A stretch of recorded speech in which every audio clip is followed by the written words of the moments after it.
할렐루야. 오늘 우리에게 주신 귀한 말씀은 잠언서 3장 11절로 35절까지의 말씀입니다. 이 말씀 속에서 우리가 함께 생각하고 묵상할 제목은 지혜의 종말론적 가치는 생명나무라, 이런 제목으로 함께 은혜를 나누고자 합니다. 자, 우리 먼저 11절부터 35절까지 말씀 함께 소리내어서 합독해 보시도록 하겠습니다. 내 아들아, 여호와의 징계를 경히 여기지 말라. 그 꾸지람을 싫어하지 말라. 대저 여호와께서 그 사랑하시는 자를 징계하시기를 마치 아비가 그 기뻐하는 아들을 징계함같이 하시느니라. 대저 여호와께서 그 사랑하시는 자를 징계하시기를 마치 아비가 그 기뻐하는 아들을 징계함같이 하시느니라. 지혜를 얻은 자와 명철을 얻은 자는 복이 있나니 이는 지혜를 얻는 것이 은을 얻는 것보다 낫고 그 이익이 정금보다 나음이니라. 지혜는 진주보다 귀하니 내가 사모하는 모든 것으로 이에 비교할 수 없도다. 그의 오른손에는 장수가 있고 그의 왼손에는 부귀가 있나니 그 길은 즐거운 길이요 그의 지름길은 다 평강이니라. 지혜는 그 얻은 자에게 생명나무라. 지혜를 가진 자는 복되도다.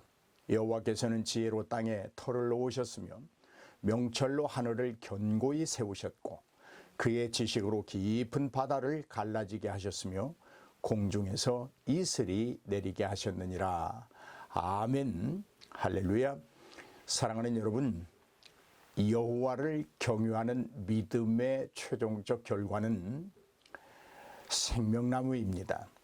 또 여호와를 경유하는 믿음의 과정 속에서 누리는 것은 복과 형통이라는 풍성한 열매를 의미합니다. 오늘 우리에게 주신 이 본문 말씀을 통해 아버지는 아들에게 한 번 더 간곡히 상기시켜주고 있습니다. 무엇을 상고시키고 있습니까? 복과 형통으로 가는 길에는 언제나 여호와의 경외, 여호와 경외라고 하는 문을 통해서만 가능하다라고 하는 말입니다. 여호와 경외라고 하는 문을 통과하지 아니하고는 인생이 복과 형통으로 나아갈 수 없다, 이런 말씀입니다. 그런데 여러분, 여호와를 경외하는 그 문을 통과하는 그 과정이 결코 쉽지 않습니다. 넓거나 편안한 길도 아닙니다. 아주 좁은 길이고 어떤 의미에서는 천길 낭떠러지 위를 걷는 아주 그런 긴박감을 가지고 걸어야 되는, 조심스럽게 걸어야 되는 그런 길이기도 합니다. 한 발자국만 잘못 디디면 천길 낭떠러지로 구덩이에, 죄악의 구덩이에 빠지게 되는 그런 어렵고 힘들고 협착한 길입니다. 하지만 그 길에는, 그 길의 끝에는 복과 형통의 달콤한 열매가 있다고 하는 말씀입니다. 본문을 통해서 아버지는 이렇게 말하고 있습니다. 복과 형통을 주기 위하여 징계하고 때로는 꾸지람으로 우리를 하나님은 인도하신다, 그렇게 말씀하고 있습니다. 하나님의 부성적 사랑을 잘 나타내주고 있습니다.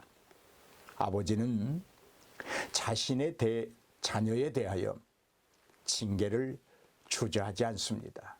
아버지는 사랑한 자기 자녀에게 아낌없이 꾸지람도 줍니다. 왜 그럴까요? 왜 아버지는 자녀들에게 그렇게 하실까요? 아버지라고 하는 사랑과 책임이 있기 때문입니다. 아버지의 사랑은 자녀가 행복하기를 원합니다. 아버지의 책임은 자녀를 옳은 길로 인도하는 것입니다.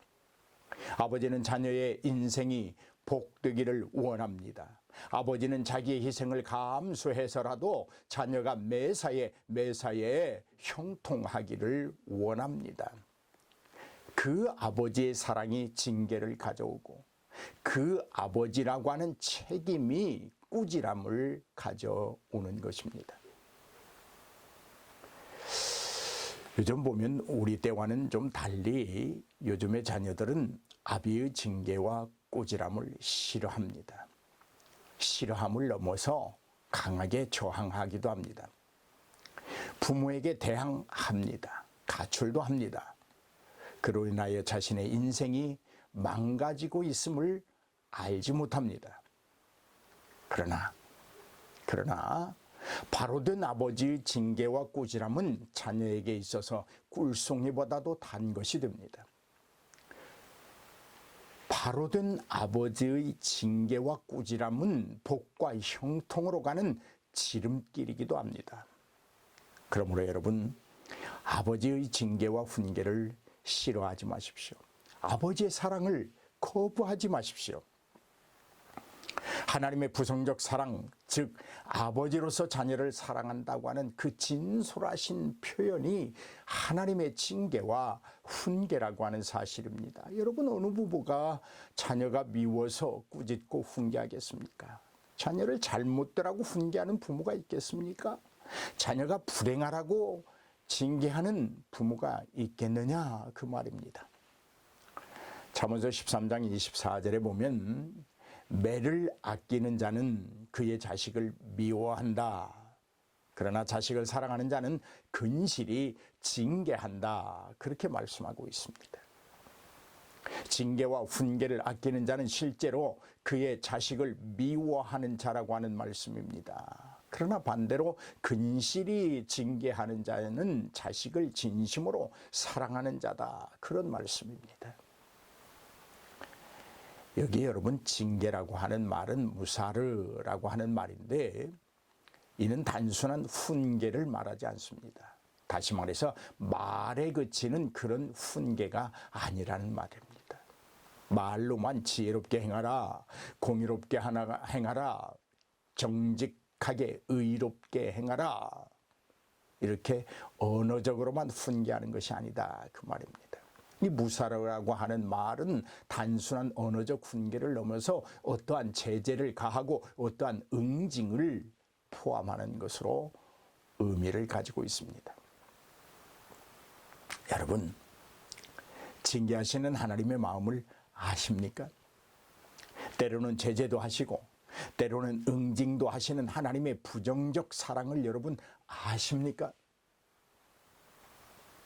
잠언서 22장 15절에 보니까 아이의 마음에는 미련한 것이 얽혀 있다. 징계는 채찍이 이 마음에 얽혀져 있는 것들을 멀리 쫓아내는 것이다. 그렇게 말씀하고 있습니다. 하나님으로부터 징계가 임하고 응징이 임한다는 것은 이미 우리 속에 어린아이처럼 미련한 것들이 가득 차 있다는 말입니다. 또한 우리 속에 그 미련함이 얽히고 설켜 있기 때문에 하나님이 징계하고 훈계하고 제재하고 응징하신다, 그런 말씀입니다. 여러분, 이렇게 우리 마음속에 어린아이처럼 못된 것들이, 미련한 것들이 얽히고 설켜 있는데 자기 자녀가 이 지경에 이르도록 징계하지 않고 훈계하지 아니할 아비가 어디 있겠습니까? 참된 아버지라면, 정말 자녀를 사랑하는 아버지라면 그 아버지의 심정으로 자녀가 복과 형통을 누리기를 원한다면, 정말 부성적 사랑을 아낌없이 가지고 있다면 징계와 훈계와 때로는 제재와 응징을 내릴 수 있는 것입니다.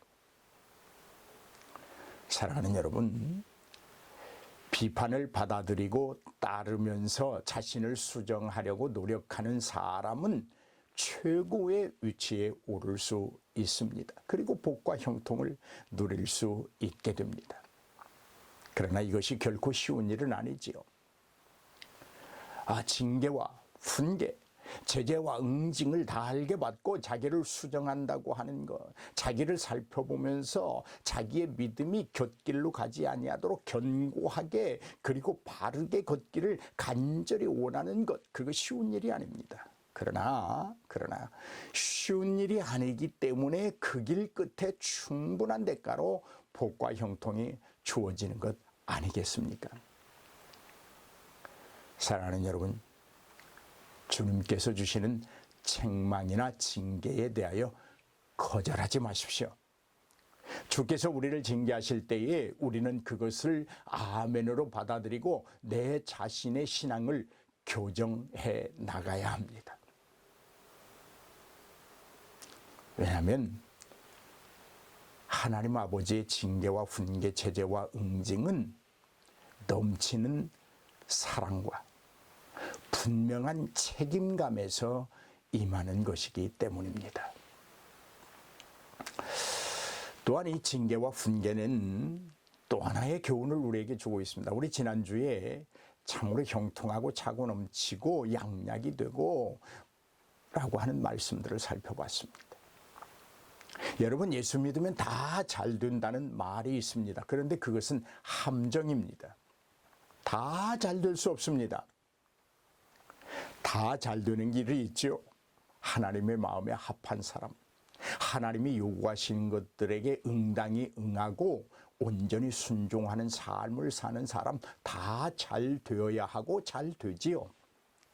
그러나 우리는 어딘지 부족하고 어딘지 모자람이 있습니다. 어딘지 부족하고 어딘지 모자람이 있기에 우리는 다 잘 된다고 하는 말에 그 함정에 빠져서는 안 됩니다. 주님을 신뢰하는 자들에게도 고통이나 역경을 경험할 가능성이 다분하다고 하는 말입니다. 일부 성도들은 주님을 믿는 사람에게는 항상 형통함과 번영만이 있을 거라고 말하지만 본문은 그렇게 말하고 있지 않습니다. 우리가 두 번째로 묵상해 볼 말씀은 경히 여기다라는 말입니다. 여기 경히 여기다라는 말은 여호와의 경유에 대하여, 여호와 경유에 대하여 감정적으로 대응하고 싫어하는 태도를 말합니다. 또한 여호와의 경유에 대하여 직관적으로 거부하는 심리적 상태를 말합니다. 경히 여기다, 경멸하다, 이 말의 뜻을 우리가 좀 살펴보기 위해서는 잠언서 1장 7절과 30절의 말씀을 좀 살펴볼 필요가 있습니다. 말씀을 보겠습니다. 7절입니다.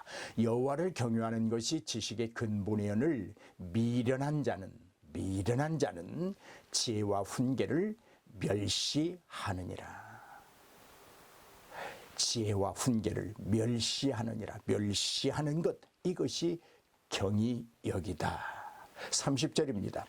나의 교훈을 받지 아니하고 나의 모든 책임을 업신 여김이니라. 여기 업신 여긴다, 이것이 여호와를 경유 여긴다라고 하는 말입니다. 그런데 여러분, 이 멸시와 업신 여김을 넘어서서 조롱하고 핍박하는 것이 우리들입니다. 여러분, 예수님이 십자가를 지고 가실 때를 그림으로 한번 그려보십시오. 멸시와 업신 여김의 분명한 그림이 생생하게 그려질 것입니다. 침뱉음을 받았습니다. 채찍을 맞았습니다. 뺨을 때리는 수욕을 참았습니다. 저들이 욕설을 퍼붓습니다.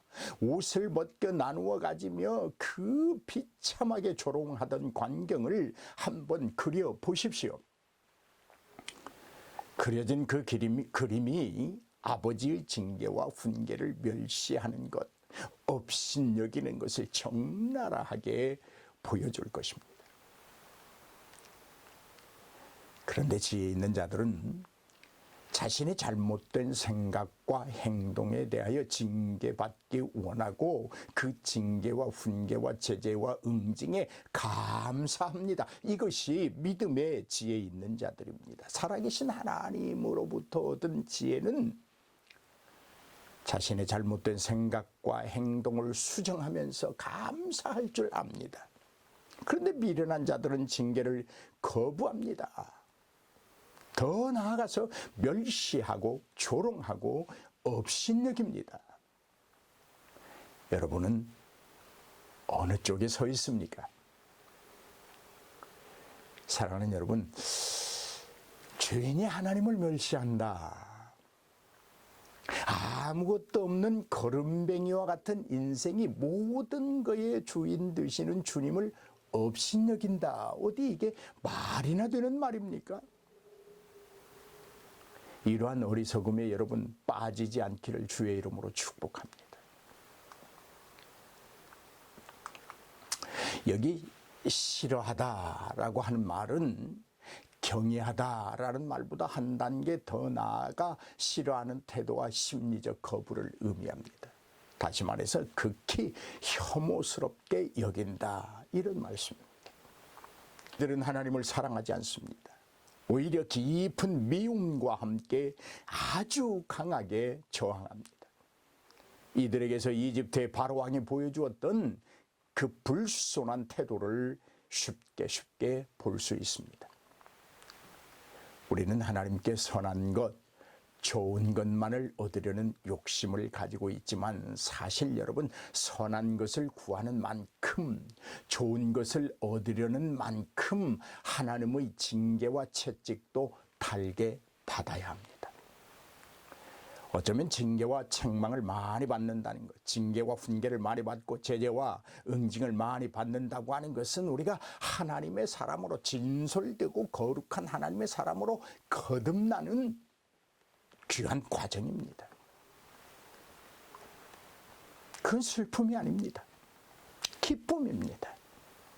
훗날 아버지 앞에서 잘했다, 충성된 자라고 칭찬받을 수 있는 그 일들을 만들어가는 사람으로의 어떤 자격을 갖춰 나가는 길입니다. 여러분, 아버지의 권면 중에 가장 수용하기 어려운 것이 징계일 것입니다.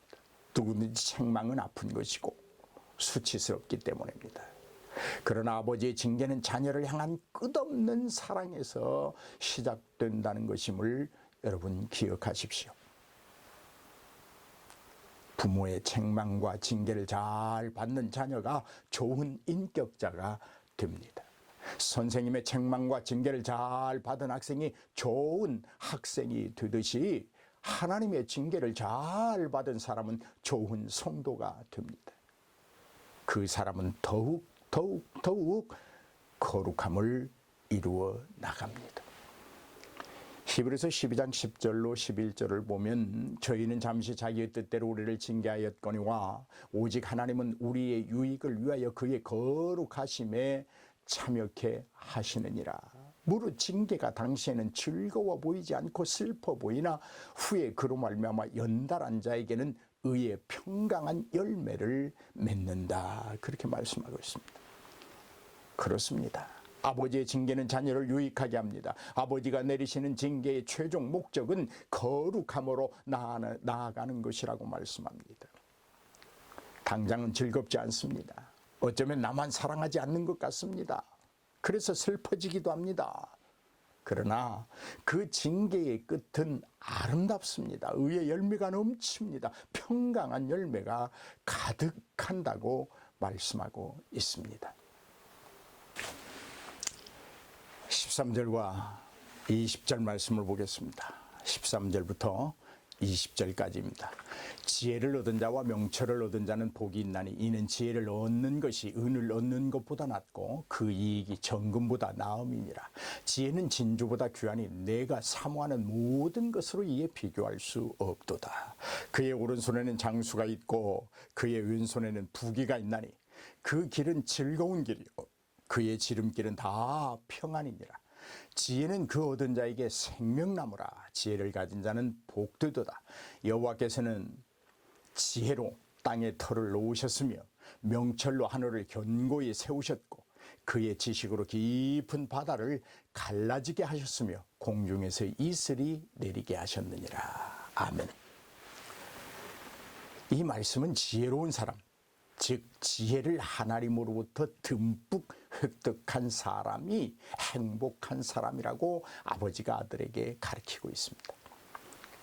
다른 또 하나의 가르침은 미련한 자에 대한 것으로 미련한 자는 그의 일생이 결국 불행으로 끝날 것이라고 하는 가르침입니다. 여러분, 어떻게 이 두 가지의 삶으로 나뉘는 것인가?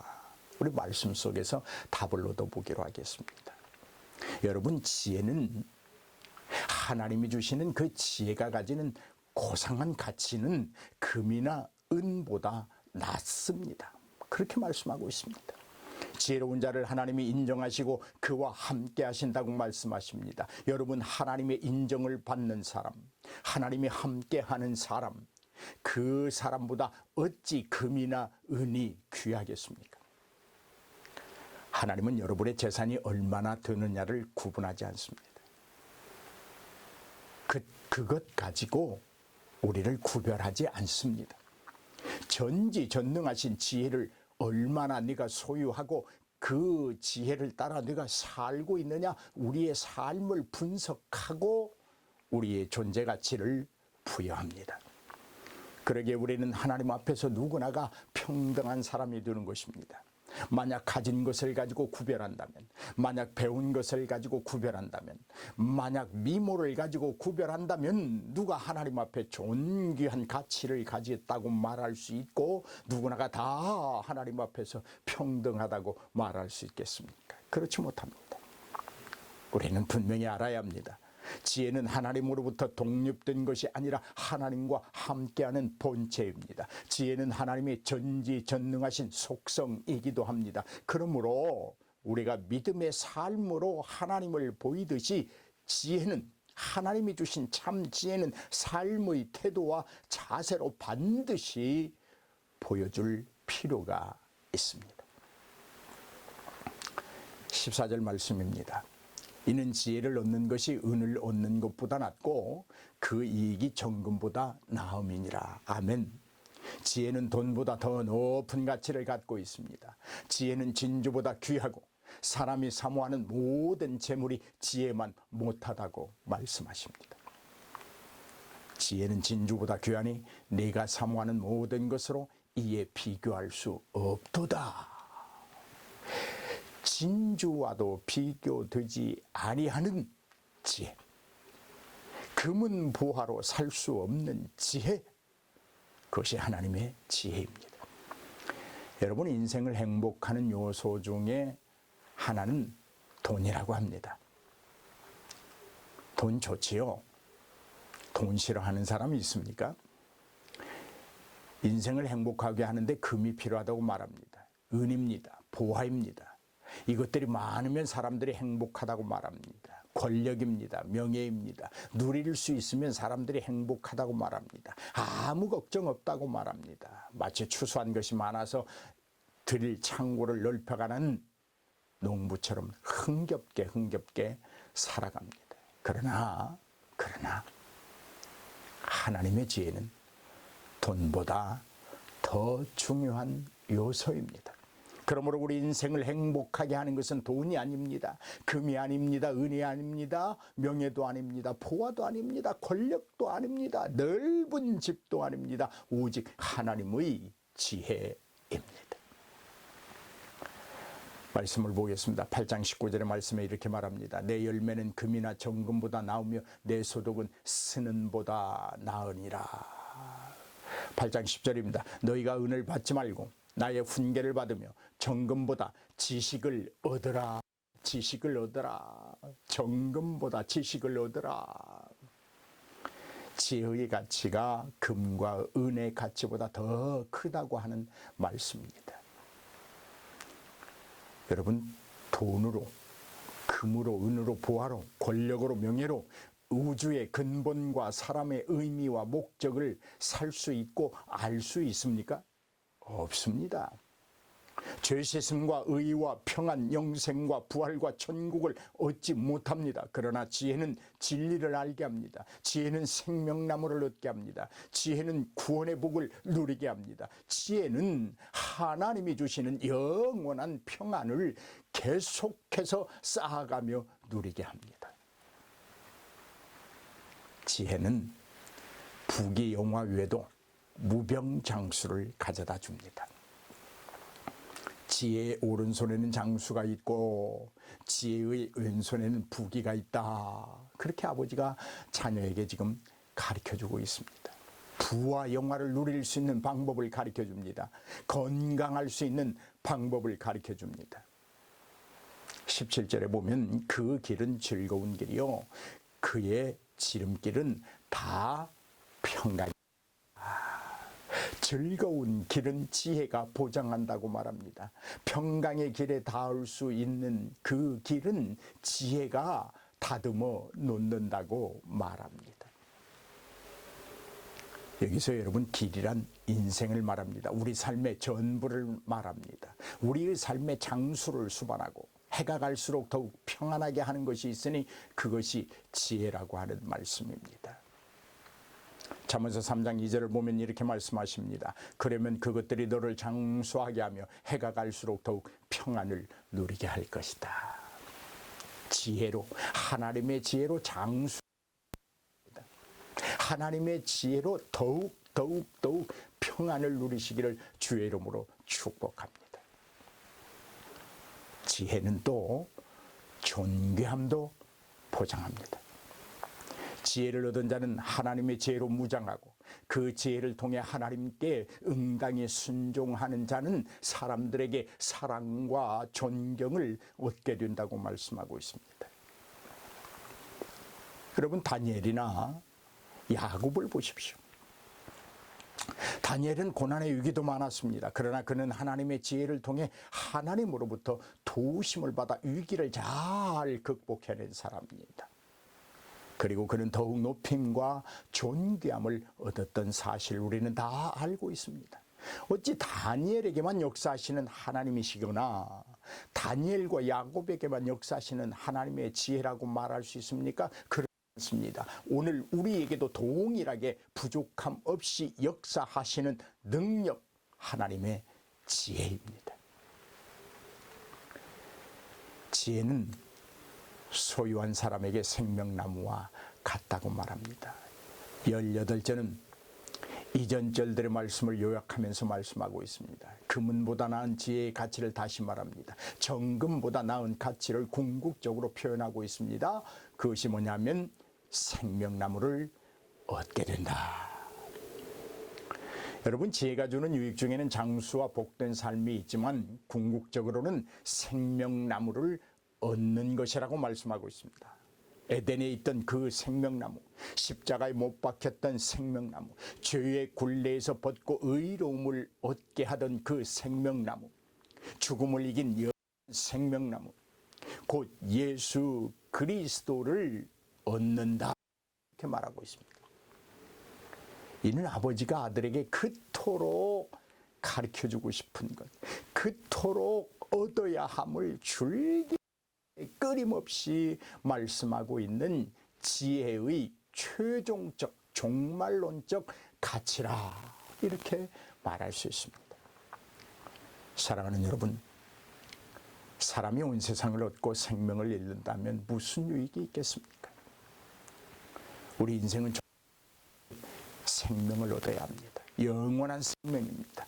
영원히 죽지 않는 생명을 얻어야 합니다. 그런데 그 길이, 그 방법이 하나님이 주시는 지혜라는 것입니다. 죄인을 용서하고 의롭다 하시는 전능하신 지혜의 효능, 그것이 생명나무를 얻게 합니다. 그런데 여러분, 계시록 2장 7절에 보니까 이 생명나무는 종말에 있어 이기는 자들의 몫이라고 말씀하고 있습니다. 귀가 있는 사람은 성령이 교회들에게 하시는 말씀을 들어라. 이기는 사람에게는 내가 하나님의 낙원에 있는 생명나무의 열매를 주어서 먹게 하리라. 이기는 사람에게는 하나님의 낙원에 있는 생명나무 열매를 먹게 된다라고 말씀하고 있습니다. 그렇습니다. 이겨야 합니다. 승리해야 합니다. 싸움에서 지는 자가 되어서는 안 됩니다. 패자는 슬픕니다. 지금의 어두운 현실을 이겨야 합니다. 지금의 신앙의 게으름도, 신앙의 나태함도 이겨내야 합니다. 세상에 대한 무관심도 이겨내야 합니다. 이웃에 대한 무관심도 이겨내야 합니다. 하나님의 나라에 대한 외면하며 사는 삶도 이겨내야 합니다. 하나님이 이렇게 단식하십니다. 학개서 1장 4절에 보니까 이 성전이 황폐하였거늘 너희가 이때에 판벽한 집에 거주하는 것이 옳으냐라고 엄중하게 물으십니다. 사랑하는 여러분, 나를 찾아오는 이들에게 평안을 주지 못하고 상처를 주었던 그릇된 삶에서 벗어납니다. 이것이 이기는 길입니다. 도움을 요청하며 찾아온 이웃에게 내일 오라고 말하던 우리의 그 초를 이겨내야 합니다. 하박국 1장 13절에 보면 주께서는 눈이 정결하심으로 악을 참아 보지 못하시며 악을 참아 보지 못하시는 주님의 눈. 주님의 눈은 패역을 참아 보지 못하고 말씀하고 있습니다. 너무 정결하시기 때문입니다. 지혜는 하나님의 능력입니다. 태초부터 계신 능력입니다. 하나님과 함께 하신 지혜입니다. 하나님은 그 지혜로 땅에 기초를 놓으셨고 하나님은 명철로 하늘을 세우셨습니다. 얼마나 그 능력이 완전한지 창조 이래 지금까지 창조된 모든 우주가 변함없이 보존되고 있습니다. 그의 지식으로 깊은 바다를 갈라지게 하셨으며 공중에서 이슬이 내리게 하셨느니라. 아멘. 하나님은 다양한 방법으로 지혜를 사용하십니다. 아니, 하나님은 지혜를 통해 온 세상을 다스리시고 하나님의 지혜가 미치지 않는 곳이 없다고 오늘 우리에게 보여주고 있습니다. 깊은 바다를 갈라지게 하실 때에도 지혜를 사용하셨습니다. 출애굽한 백성들이 홍해 앞에 서 있을 때 하나님은 그 지혜의 능력으로 깊은 바다를 갈라지게 하셨습니다. 하나님은 지혜로 세상을 창조하시고 스스로 운영하시고 세상으로부터 손을 떼지 아니하십니다. 이 순간에도 우리를 비롯한 모든 이치를 지혜에 의하여 지혜로서 지혜를 가지고 이루어 가십니다. 지혜는 은금보다 낫습니다. 지혜는 장수와 부귀를 안겨줍니다. 지혜는 하나님의 것입니다. 지혜의 종말론적 가치는 생명나무를 얻는 것입니다. 사랑하는 여러분, 지혜를 사랑하십시오. 참된 하나님의 생명의 지혜, 생명나무를 얻게 하는 그 지혜를 사랑하십시오. 그 지혜에 대한 갈망과 목마름을 많이 가지십시오. 그리고 그 지혜를 통하여 온전히 순종하십시오. 복과 형통함이 저와 여러분의 몫이 될 것입니다. 할렐루야!